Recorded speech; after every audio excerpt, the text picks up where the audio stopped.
6월 셋째 주 예배 자리에 오신 여러분을 환영하고 이 시간 또 주신 요한복음 12장 20절에서 26절의 말씀으로 요한복음 강의 말씀 우리 계속 듣도록 하겠습니다. 논어에 보면 먼 데서 온 친구가 오는 그 즐거움과 반가움을 표현하는 글구가 있습니다. 유붕이 자원 박내면 불력 낙호하라.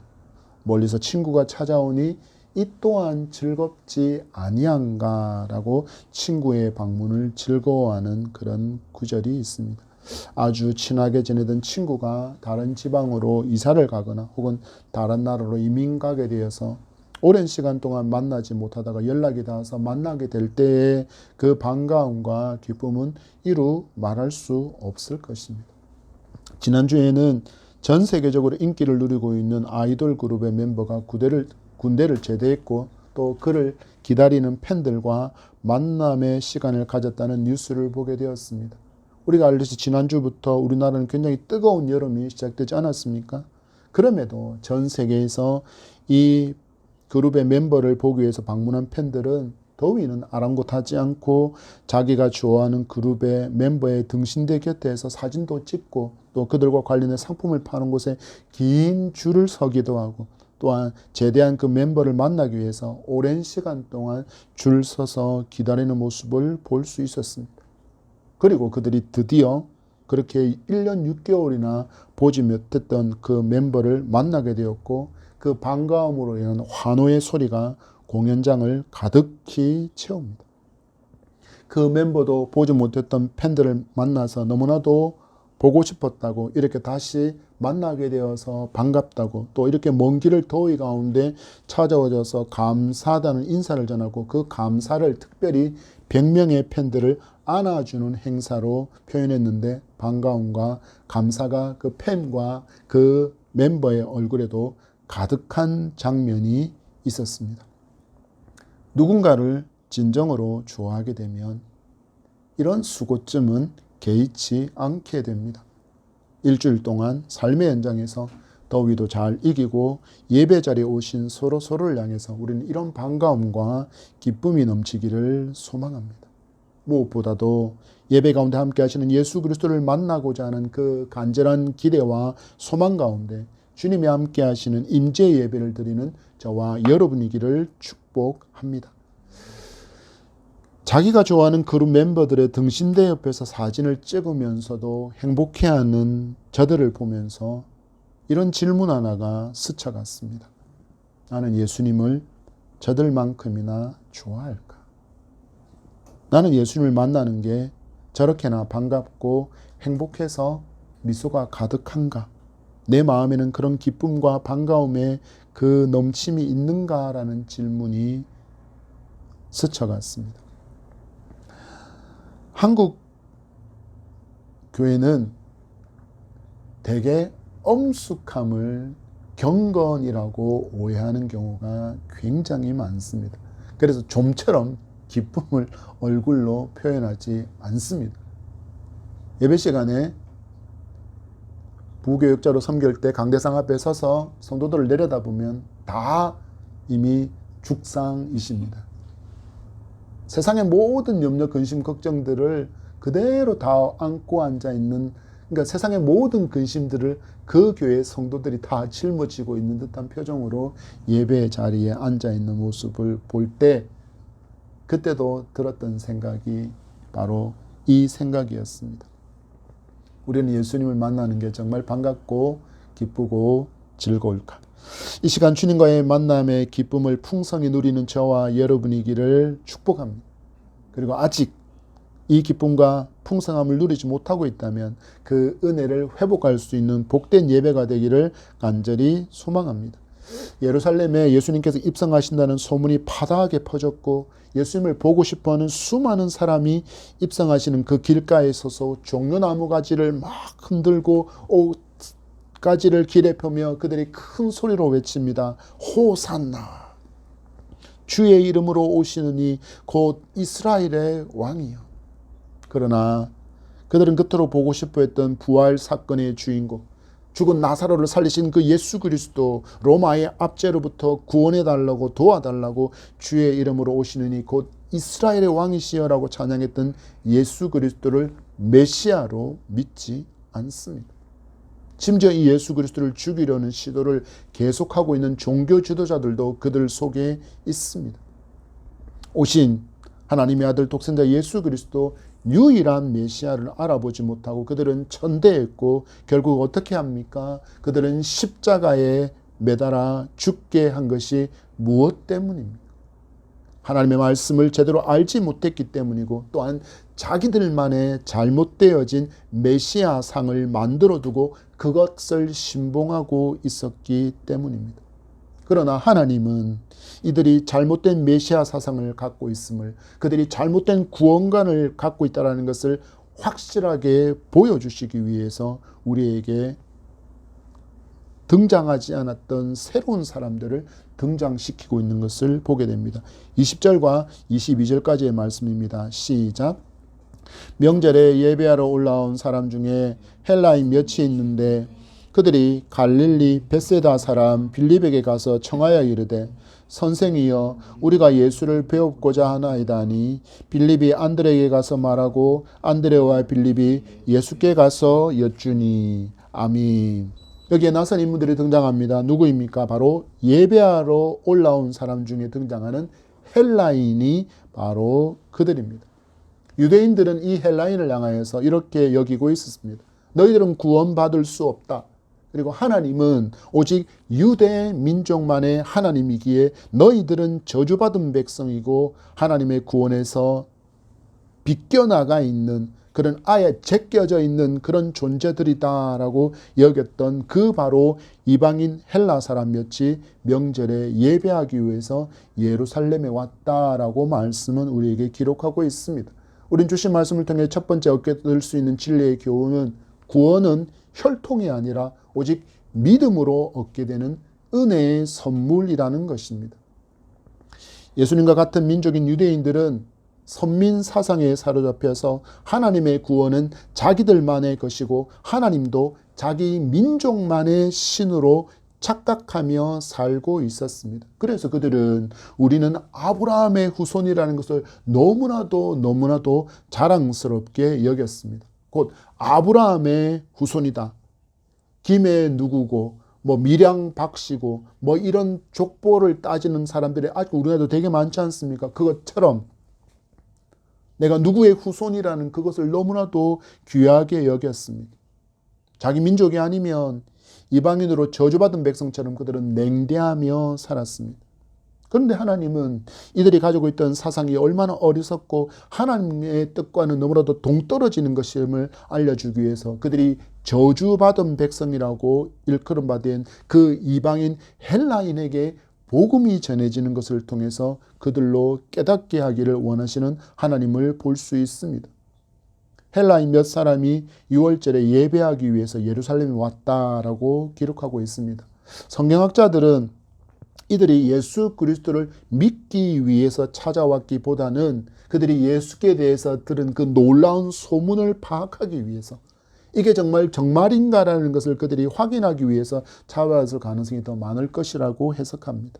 또 어린 나귀를 타고 입성하시는 예수를 향해서 열렬히 호산나라고 외치고 옷가지를 길에 펴고 종려나무 가지를 흔드는 수많은 사람들을 보면서 저가 누구인가 라고 그들이 호기심을 갖게 된 이유가 지금 예수께 찾아왔을 것이라고 그렇게 해석하고 있습니다.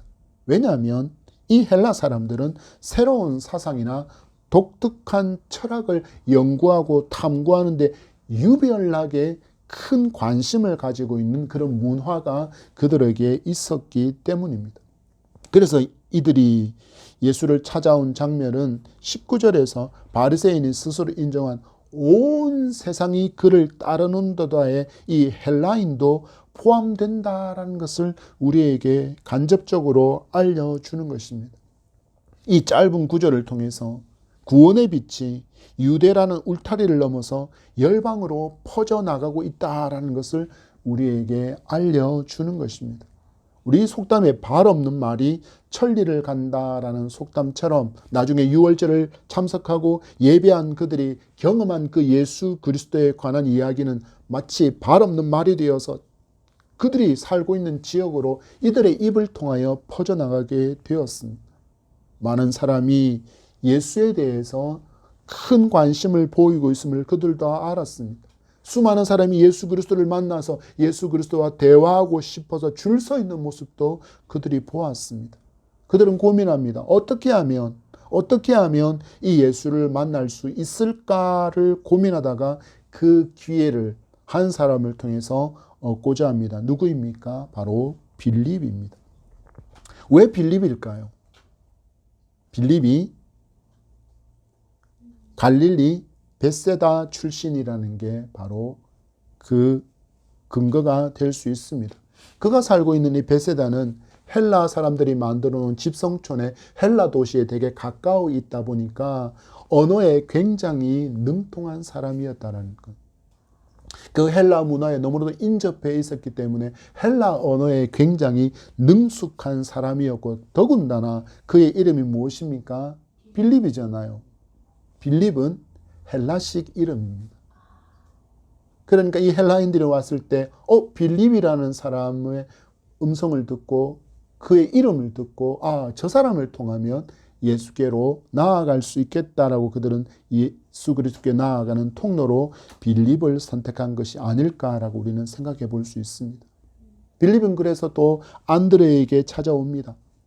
수많은 사람들이 예수를 만나고자 했으니까 어떤 사람은 차단했을 것이고 어떤 사람은 그것을 허용했을 것이기 때문에 안드레에게 찾아와서 이러이러하다라고 상황을 이야기하니 안드레가 빌립과 함께 예수께 찾아와 예수님, 헬라인들 몇 사람이 예수님을 만나기를 원합니다라고 소식을 전했을 것입니다. 여러분, 성경은 왜 이 장면을 구체적으로 기록하고 있을까요? 바로 구원의 문이 이제는 유대인에게만 열리는 것이 아니라는 것을 고의적으로 보여주기 위한 하나님의 의도가 그 속에 있는 것입니다. 우리는 이미 예수님께서 사마리아 우물가에서 여인을 만나 주셔서 그에게 구원의 문을 열어주셨음을 알고 있습니다. 그리고 가나안 여인이 자기 딸이 귀신에 들린 것에서 노임을 받을 수 있기를 간청할 때 그 여인을 향하여 개라고 취급할 때도 그 가나안 여인은 뭐라고 이야기합니까? 부스러기 신앙을 고백함으로 은혜를 입은 것처럼 예수님은 구원이 이제는 유대인만의 전유물이 아니라는 것을 분명히 보여주시고 있는 것입니다. 예수님 만나기를 원하는 수많은 사람 중에서 이방인 헬라 사람이 등장하고 그들을 만나주시는 주님의 모습은 구원의 기쁜 소식이 이제는 유대 땅을 넘어서 사마리아와 땅끝까지 전해지게 될 것이라는 것을 미리 보여주는 장면이라고 할 수 있습니다. 사도행전 1장 8절은 말씀합니다. 오직 성령이 너희에게 마시면 너희가 권능을 받고 예루살렘과 온 유다와 사마리아와 땅끝까지 나아가 내 증인이 되리라. 이미 예수님께서 그 모습을 이렇게 우리에게 마치 소설의 복선처럼 우리에게 보여주고 있다라는 것입니다. 여러분, 그리고 이방의 끝자락에 있는 나라의 이 대한민국에 복음이 전해지고 우리가 이렇게 예수 그리스도를 나의 구원자로 믿고 하나님께 예배하며 천국 백성으로 살아가게 된 것도 모두 은혜의 역사라는 것을 알게 되어지면 우리가 할 수 있는 것은 감사밖에 없습니다. 여러분, 우리에게 이와 같은 구원의 역사가 가능하게 된 것이 어떻게 된 것입니까? 바로 예수 그리스도의 대속의 죽음으로 말미암은 것임을 알려주시는 우리 주님의 음성을 듣습니다. 23절입니다. 시작. 예수께서 대답하여 이르시되 인자가 영광을 얻을 때가 왔도다. 아멘.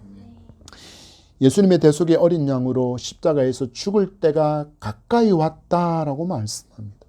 그리고 이 죽음을 통해서 인자가 영광을 얻는다라고 말씀합니다. 왜 헬라인들이 찾아왔는데 예수님께서 영광 받으실 것을 말씀하고 계실까요? 헬라인들이 예수님을 찾아온 이유가 예수님께 영광을 돌리려고 하는 행동이라고 생각해 볼 수 있고, 또 이에 앞서서 마리아가 나드 한 근의 그 옥합을 깨뜨려서 머리털로 예수 그리스도의 발을 씻으면서 예수 그리스도의 장례, 예수 그리스도의 죽음을 미리 준비한 그 이유가 여기 있기 때문입니다. 모두가 예수 그리스도의 장례에 대해서, 그리고 그 십자가의 죽음으로 말미암아 하나님께서 예수 그리스도를 모든 무릎이 그 이름 앞에 꿇게 하시는 그 영광스러움을 예수께 안겨주시기 위한 그곳에 이 헬라인들이 있음을 통해서 열방이 그 예수 그리스도께 영광을 돌리게 될 것이라는 것을 우리에게 미리 보여주고 있는 것입니다. 나아가서 이 예수 그리스도는 유대인만을 위한 대속의 희생 제물이 아니라 온 인류를 위한 희생의 대속 제물로 죽으셨다라는 것을 뜻하기 때문입니다.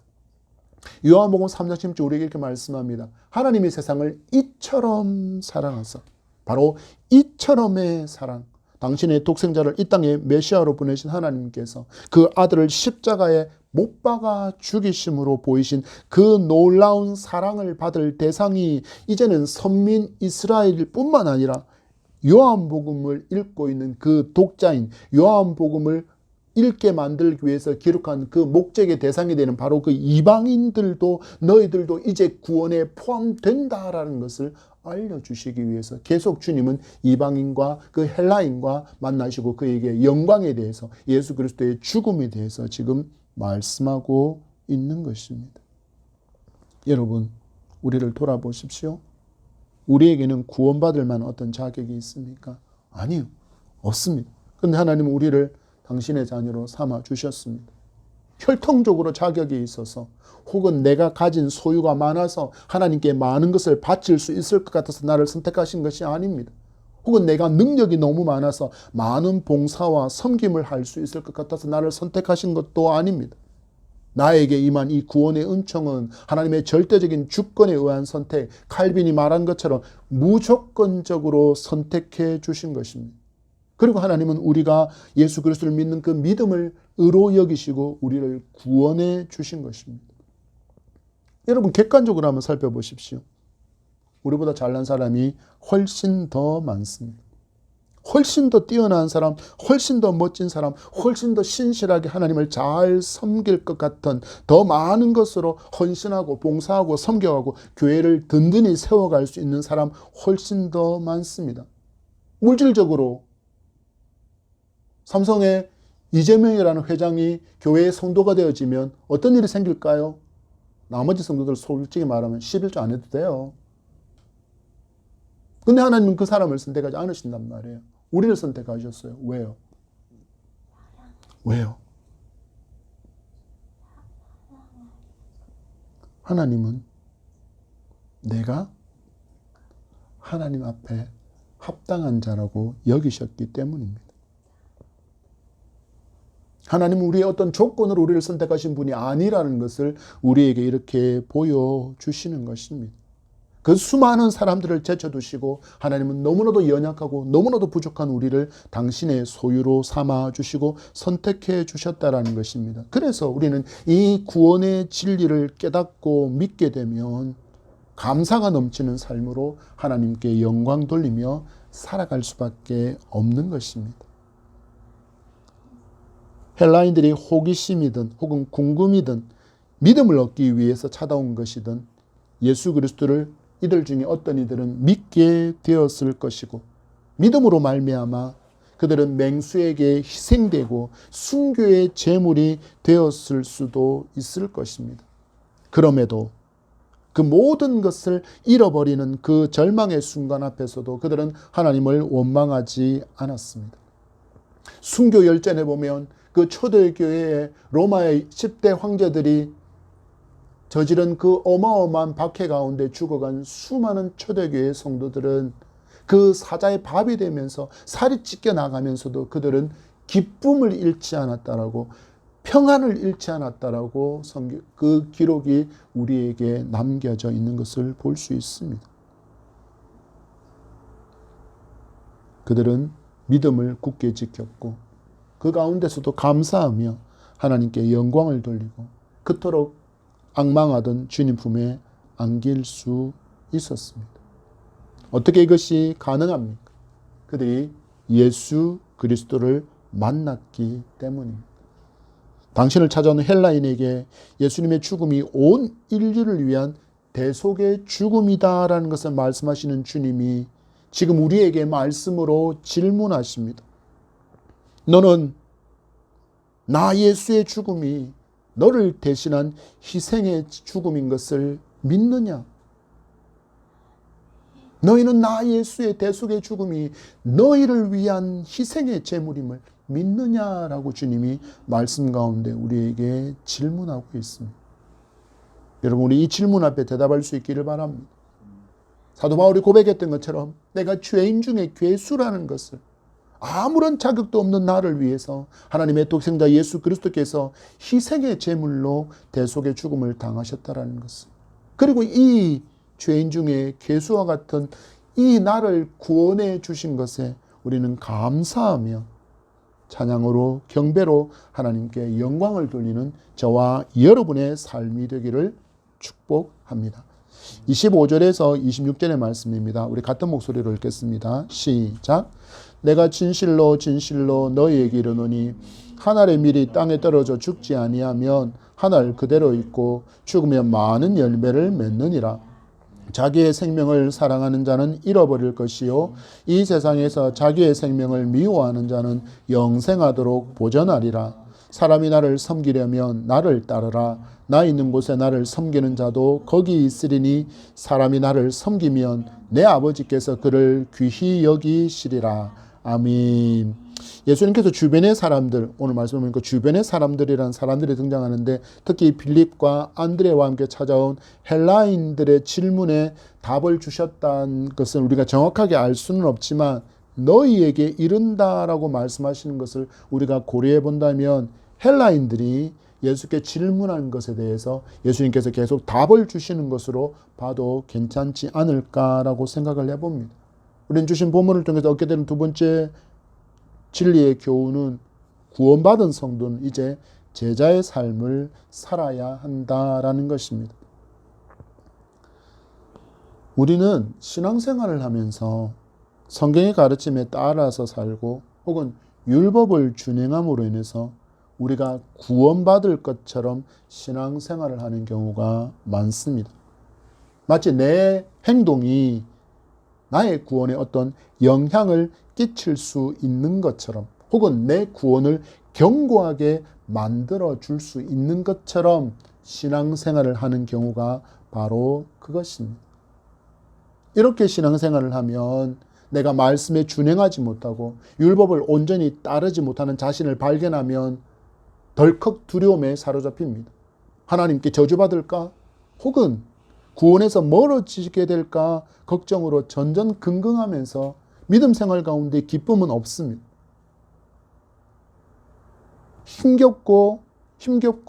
힘겨운 신앙생활을 해나가게 됩니다. 이것을 행위구원이라고 부르고 이것을 율법주의라고 부릅니다. 우리 주님 말씀하십니다. 자기 생명을 사랑하는 자는 잃어버릴 것이요. 이게 무슨 말씀일까요? 자기 생명을 사랑하는 자, 자기 힘으로 구원을 이루는 것은 불가능하다라는 말씀이에요. 자기 생명을 사랑하는 자, 내 힘으로 뭔가를 해서 구원을 얻으려고 하는 것은 불가능하다. 결국 실패만 맛보게 될 것이다 라고 주님 말씀하고 있습니다. 여러분, 행위 구원은 불가능합니다. 왜일까요? 인간은 예수 그리스도의 대속의 은총으로 죄 사함을 받지만 남아있는 그 죄성으로 인해서 율법을 온전히 준행할 수 있는 사람은 없기 때문입니다. 바울은 이 진리를 향하여 강한 어조로 선포하고 있습니다. 로마서 3장 20절 말씀에 그러므로 율법의 행위로 그의 앞에 의롭다 하심을 육체가 없나니, 의롭다 하심을 얻을 수 있는 육체는 없다라고 이야기합니다. 불가능하다는 이야기입니다. 갈라디아서도 비슷하게 외치고 있습니다. 갈라디아서 3장 11절 말씀에 또 하나님 앞에서 아무도 율법으로 말미암아 의롭게 되지 못할 것이 분명하니 이는 의인은 믿음으로 말미암아 살리라 하였습니다. 아멘. 이 말씀에 대해서 하박국 선지자는 이미 오래전에 이 진리를 선포합니다. 하박국 2장 4절 말씀에 보라 그의 마음은 교만하며 그 속에 정직하지 못하나 의인은 그의 믿음으로 말미암아 살리라. 이미 수백 년 전에 오직 구원은 믿음으로 인해서 주어진다라는 것이 선포되어져 있다라는 것입니다. 여러분, 말씀에 따라서 우리는 성도는 왜 말씀에 순종하며 살아가야 하는지를 분명하게 알 수 있습니다. 예수 그리스도를 구주로 믿고 구원 얻은 천국의 백성이 되었기에 천국 백성다운 삶을 살기 위해서 하나님의 법인 성경의 말씀에 따라서 살아가는 것입니다. 구원받기 위해서 성경에 순종하는 것이 아니라, 행동하는 것이 아니라 구원받은 성도이기에 그 말씀에 따라서 살아간다라는 것입니다. 여러분, 한국 사람은 마땅히 한국의 헌법을 지키며 살아야 하지 않습니까? 그래야 그 정해져 있는 법의 테두리 안에 있을 때 우리는 법에 보호도받고 나라에 보호도받을 수 있는 것이기 때문입니다. 그런데 이 정해진 법을 지키지 않고 자기 마음대로 행동하게 되면 어떤 일이 일어납니까? 사회에서 격리시켜서 교도소에 수감하지 않습니까? 이것을 통해서 준법에 대해서 경각심을 사람들이 가지게 할 수 있기 때문에 우리는 이렇게 합니다. 세상을 살아가면서도 그 나라의 법을 준수하는 것이 마땅하다면 성도는 이제 영적으로 천국 백성이 되었기에 천국의 법에 따라서 살아가는 삶도 당연하다라는 것을 알아야 합니다. 여러분, 천국의 법이 무엇입니까? 하나님의 말씀입니다. 쉽게 말해서 성도는 이미 이 땅에서 천국의 삶을, 하나님의 말씀을 준행함으로 살아가고 있다라는 것입니다.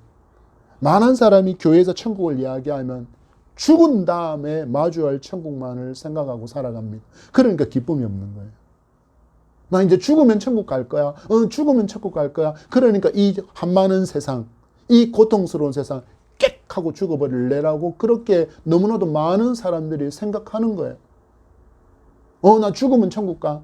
나 죽으면 영생국락이 있는 그 땅에 가서 살 거야. 아니죠. 성경은 분명히 우리 이름이 생명책에 기록되었다라고 이야기합니다. 그리고 분명히 우리를 향하여 천국의 시민권을 가진 사람이다라고 말씀하고 있습니다. 그렇기에 우리는 이미 이 땅에서 천국의 삶을, 하나님의 말씀을 준행함으로 살아가고 있음을 분명히 알아야 합니다. 이 삶을 우리는 제자의 삶, 주님을 닮은 삶, 예수님의 향기가 나는 삶이라고 표현할 수 있습니다. 예수님 분명히 말씀하십니다. 인류를 구원하시려는 하나님의 구원 계획을 성취하시기 위해서 당신이 하늘의 미랄이 되었다, 미랄로 죽었다라고 이야기합니다. 온 인류를 구원하시기 위한 미랄로 죽으셨다라는 것입니다. 왜 그렇습니까? 이렇게 당신이 죽으셔야만 놀라운 역사를 예수님이 살아나는 역사로 우리에게 보여주셨기 때문입니다. 예수님이 죽으심으로 말미암아 부활이 있었기 때문입니다. 예수님이 죽지 않았다면 부활이 없었겠죠. 예수님이 죽으셨기 때문에 그곳에 부활이 있게 된 것입니다. 여러분, 우리도 마찬가지입니다. 예수 그리스도를 믿으면서 내가 죽지 않으면 말씀에 순종하는 열매를 맺기가 너무 힘듭니다. 그래서 사도 바울은 고백했습니다. 나는 날마다 죽노라. 자기 자아를 날마다 죽였다라는 이야기입니다. 여러분, 사도 바울이 얼마나 어마어마한 사람인지 아십니까? 지금으로 말하면 서울대 이상의 학벌을 가진 사람, 그리고 정치적으로도 굉장히 권력의 정점에 서 있던 가문의 사람, 그리고 심지어 왕족의 가문인 베냐민 지파의 사람, 어딜 가더라도 꿀릴 것이 전혀 없을 만큼의 어마어마한 스펙이 있었던 사람이 사도 바울입니다. 그가 날마다 죽지 않았다면 날마다 뭐가 나타났을까요? 자기가 나타났겠죠.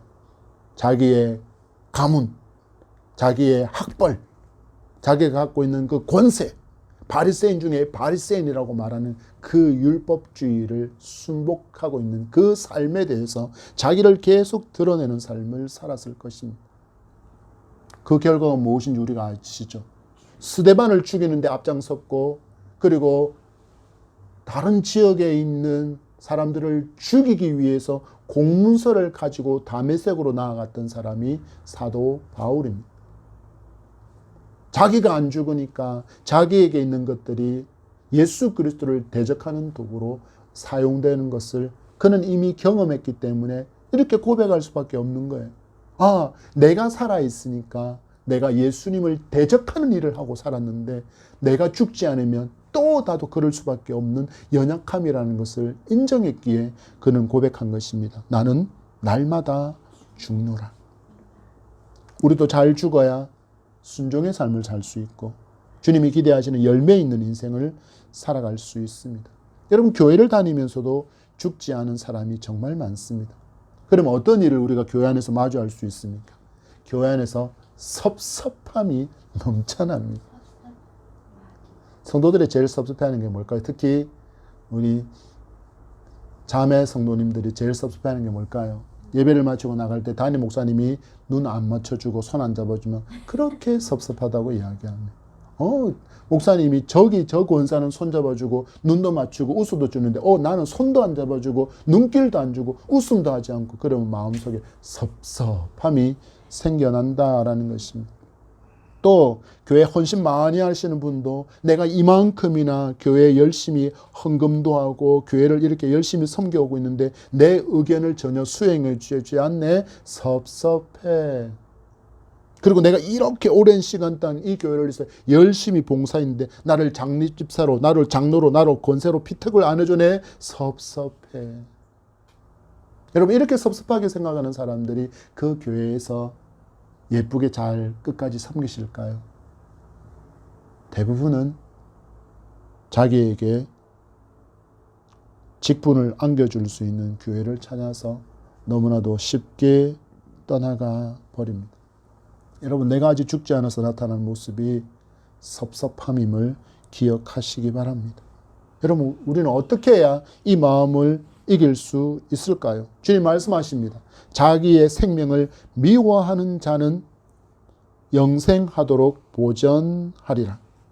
내 힘으로 할 수 없다라고 인정해야 한다는 것입니다. 자기 생명을 미워하는 자, 오직 주님의 대속의 죽음의 공로만을 의지합니다라고 고백하며 주님 앞에 나아가는 자만이 이렇게 자기를 죽이고 하나님의 백성다운 삶을 살아갈 수 있는 힘과 능력을 얻을 수 있다라는 것입니다. 여러분, 26절의 말씀을 다시 한번 읽겠습니다. 시작. 사람이 나를 섬기려면 나를 따르라. 나 있는 곳에 나를 섬기는 자도 거기 있으리니 사람이 나를 섬기면 내 아버지께서 그를 귀히 여기시리라. 아멘. 여러분, 주님이 원하시는 천국 백성, 곧 제자의 삶을 보십시오.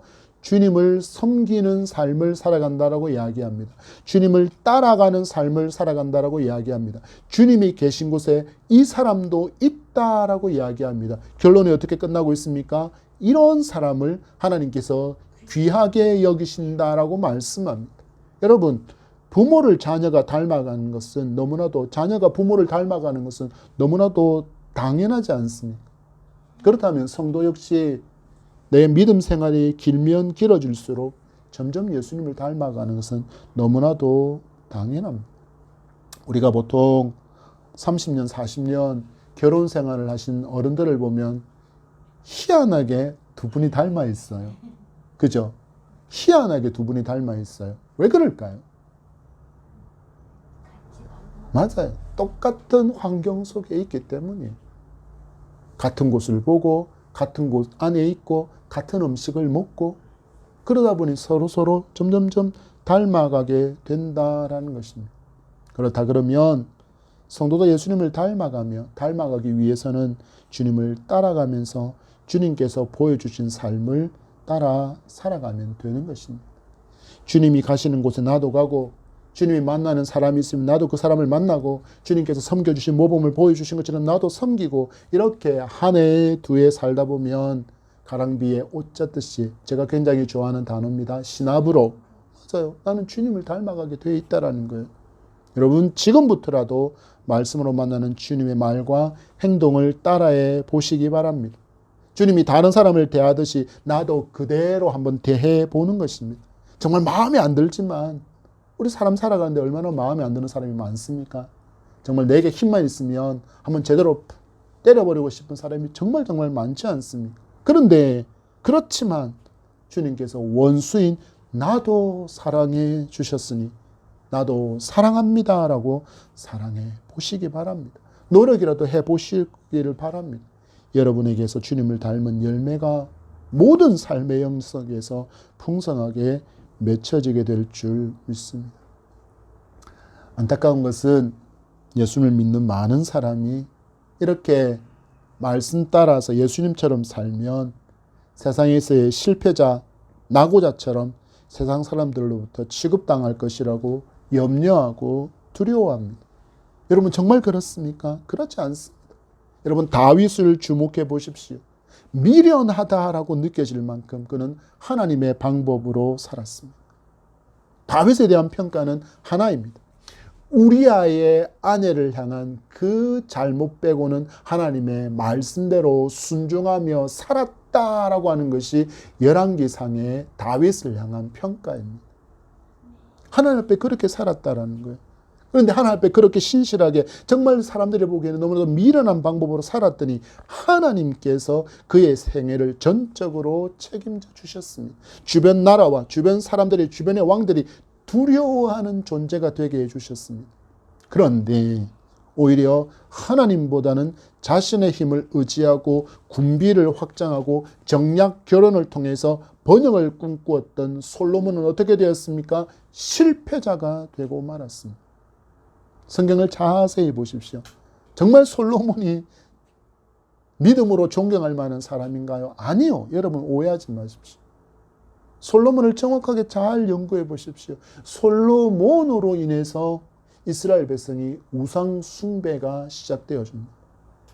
정략 결혼 때문에 애굽과 암몬과 수많은 이방 나라의 공주들을 데리고 오면서 그들의 우상도 가져왔고 그들이 살고 있는 왕궁에다가 그 우상을 섬길 수 있는 제단을 다 만들어줬기 때문에 솔로몬으로 인해서 우상이 한꺼번에 이스라엘로 들어와서 그 후의 왕들을 보면 대부분 다 그곳에서 벗어나지를 못하는 모습을 보여줍니다. 솔로몬은 그 어마어마한 지혜로 자신의 힘을 의지했습니다. 군인을 많이 길렀고 병거를 많이 만들었습니다. 정략 결혼을 통해서 수많은 자신을 우호해 줄 수 있는 세력을 만들며 번영할 것이라고 여겼지만 결국 솔로몬은 실패자가 되고 말았습니다. 여러분 주님을 닮은 성도로 살아도 말씀에 따라서 살아도 망하지 않습니다. 전능의 하나님께서 이렇게 살아가는 성도를 어떻게 여기신다고 말씀하십니까? 귀하게 여기신다 하십니다. 무슨 말입니까? 인정해 주신다라는 것입니다. 세상 사람에게 인정받기보다는 하나님께 먼저 인정받기를 원하는 성도, 바로 제자가 되기를 축복합니다.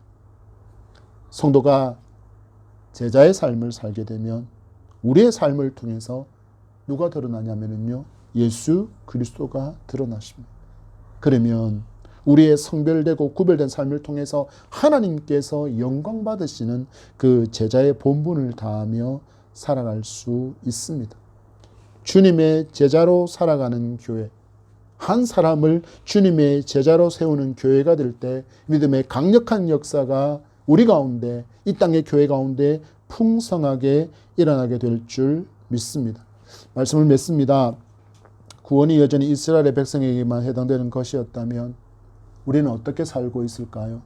정말 불행한 삶을 살아가고 있을 것입니다. 그러나 주님은 당신의 몸으로 이 모든 것을 허물어 주심으로 말미암아 우리에게도 구원의 빛이 맺고 내 입술로 예수 그리스도가 나의 구주가 되심을 고백할 수 있게 하셨습니다.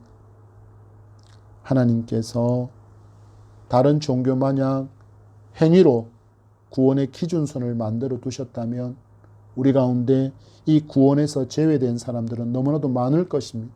아마 그들 중에 저도 포함되지 않을까 생각이 듭니다. 구원을 혈통이 아닌 오직 믿음으로 얻게 해주신 하나님께 감사의 찬송을 돌려드립니다. 여러분, 우리 이제 예수님의 제자로 살아가기를 소원하시기 바랍니다. 나아가 제자 삼는 제자로 살아야 합니다. 왜 그렇습니까? 구원의 감격이 내 안에만 머물러 있으면 안 되기 때문입니다. 구원을 유대인들처럼 나의 전유물로만도 여겨서도 안 됩니다. 주님께서 나를 긍휼히 여겨주신 것처럼 우리도 믿음 밖에 있는 가족들을, 친구를, 이웃을 긍휼히 여기고 그들에게 이 사랑의 주님을 전해야 합니다. 주님께서 마지막 우리에게 맡기신 사명이기 때문입니다.